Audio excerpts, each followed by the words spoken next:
வணக்கங்க.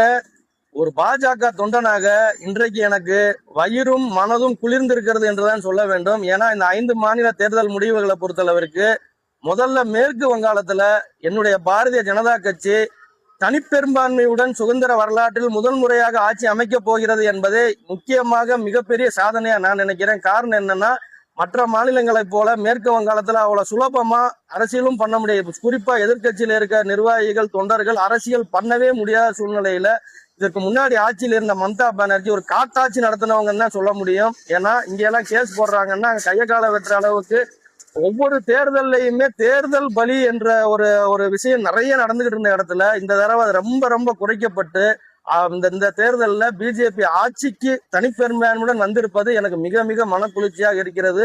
அங்கு இந்த வெற்றிக்காக பாடுபட்ட ஒவ்வொரு தொண்டனின் பாதம் தொட்டு வணங்க நான் கடமைப்பட்டிருக்கிறேன். 2வது, அசாம்ல பிஜேபி மறுபடியும் ஆட்சியை தக்க வைக்கிறது.